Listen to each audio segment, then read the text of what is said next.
there's been a secret group of people that's been controlling our way of life.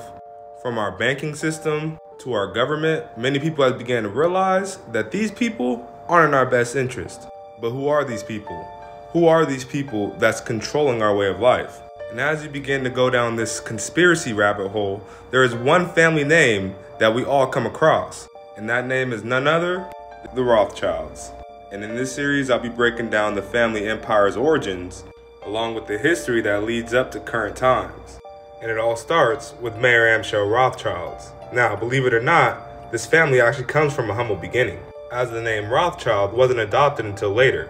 He was actually born Mayer Amschel Bauer, and translating that out of the German tongue, that actually means peasant or farmer. Amschel was a German Jewish man born on February 23, 1744, in Frankfurt. His father dealt in fine silk cloths, even though there was laws prohibiting the practice for Jews. Young Mayer studied to become a rabbi, but was particularly schooled in Haskalah, which was a blending of religion with Hebrew law and reason, which had become popular during the Age of Enlightenment. But following the death of his parents, Mayer was forced to leave the rabbinical school and become an apprentice at a banking house. And quickly learning the trade, he became the court financial agent for William IX, the royal administrator to the Hesse-Kassel region. And he was also a prominent Freemason. He ended up integrating with William, who was only 1 year older than him. And he too joined the order and the antiquities surrounding it. Mayer would search out ancient coins and sell them to his benefactor for greatly reduced prices. And considering his rabbinical training and his serious searches for antiquities, he began to have a deep understanding of the ancient mysteries, particularly that of the Jewish Kabbalah. And it's during this same time that the metaphysics of the Kabbalah began to fuse with the traditions of Freemasonry, and I'll get into that far later, trust me. And young Mayer also added to his client list the royal German family of Thurn and Taxis. And this prominent family had a courier service that sent deliveries throughout the entirety of the Holy Roman Empire. And they would often get the upper hand of different market trends and commodities that was traded. And Mayer Amschel saw firsthand that it was usually the ones that got the market trends first was the ones that made the most profits. And to prevent prying eyes from viewing their mails, the family did their correspondences in Judendeutsch, which was German written in Hebrew characters.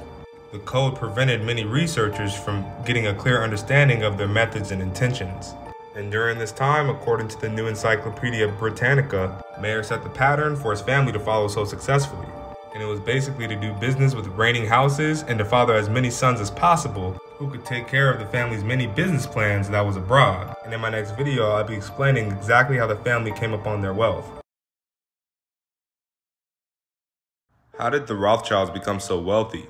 And how did they gain so much influence within global governments and empires?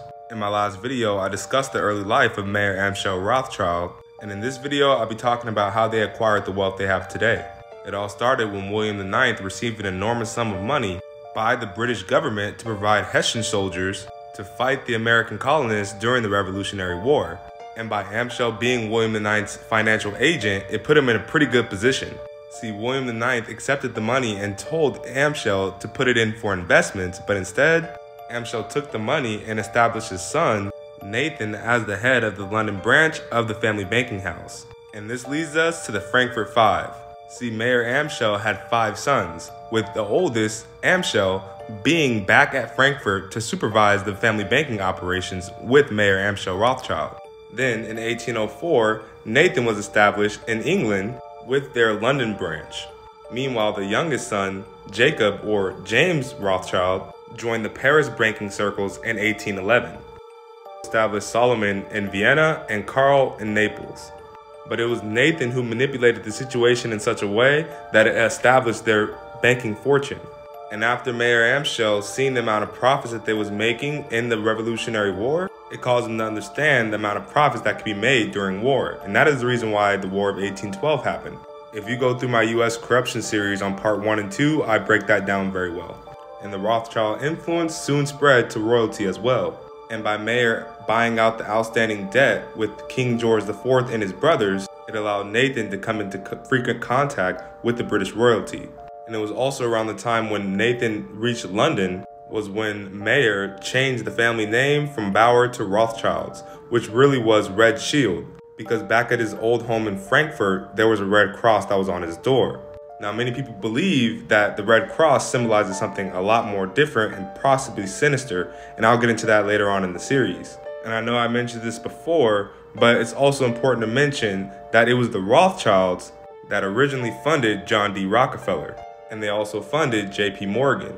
And these three families conspired to create a monopoly within the oil industry, the banking industry, and also the railroad and steel industries. And Mayer also worked with his neighbors in Germany.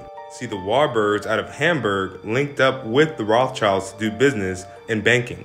And this relationship started in 1813. But in 1785, the Rothschilds shared quarters with a family named Schiff. Now, this is the grandson of Schiff, Jacob Henry Schiff, and he actually came out in 1865 and linked up with Kuhnenlob to start the company. And if you watch my Who Owns the Federal Reserve video, you'll understand that all these families was also the families that started the Federal Reserve. Why is everybody saying that the Jews run the world? Where did this whole idea of Jews running the world come from? Well, in my last couple of videos, I've been discussing the history of the Rothschilds, how they came into power, and I'm going into how they acquired their wealth. But at the end of my last video, I started touching on certain connections that was made during the rise of this empire. And it's very important that you stick along as I start dissecting this information. And every family that I'm going to be mentioning just so happens to be Jewish. So the Warburgs out of Hamburg, Germany started doing business with the Rothschilds in 1813. I also discussed how it was the Rothschilds that initially funded John D. Rockefeller and also funded J.P. Morgan. And in 1785, the Rothschilds shared the same quarters with a family called Schiff. Now the grandson, Jacob Henry Schiff, migrated to the Americas in 1865 after meeting Abraham Kuhn, who invited him to come out to America and join his New York investment firm. And in 1785, Schiff actually married the daughter of Solomon Loeb, who was also a banker. And Solomon was actually the head of the firm Kuhn & Loeb out of New York City. And after Solomon's death, it was actually Schiff that was head of the company. Schiff also purchased the Union Pacific for the railroad magnate Edward Harriman. Now mind you, all of these families that I just mentioned just so happens to be Jewish, besides J.P. Morgan, I believe. And it was Jacob Schiff and Averell Harriman, the son of Edward Harriman, that played a major role in the rise of communism in Russia. So, two of the eldest sons of the Harrimans actually went to Yale and was initiated in the Skull and Bones. Yep, the secret society that's at Yale. And it was actually the Harrimans that gave Prescott Bush and their family their start. And all three of the Bushes was actually enrolled into the Skull and Bones secret society. Now, intermarriages between prominent Jewish immigrants was common around the 19th and 20th century, and they did that to protect their vast estates and to keep the wealth within the family. So Solomon Loeb and Abraham Kuhn married each other's sisters, and like I said, Jacob Schiff married Solomon Loeb's daughter. Now in turn, Felix Warburg married Schiff's daughter Frida. Now Felix's brother Paul married Solomon Loeb's daughter Nina, who was a daughter from Loeb's second wife, which actually made him his own brother's uncle. Oh, and we can't forget Goldman Sachs. The two Sachs boys married the two Goldman's daughters, so that's why we got Goldman Sachs. You have Ellie de Rothschilds with Winston Churchill's former daughter-in-law, Pamela Churchill. Then you have Nathan Rothschild, who married Levi Cohen's oldest daughter. And during that time, it was Cohen that was London's leading financier. Wait, Cohen, where do I know that name from? Ah, there you go. I know where I know you from now. Here's where it gets wicked. So this is part 4 of the history of the Rothschilds. Now these pictures that I'm showing is a party that they had in 1972.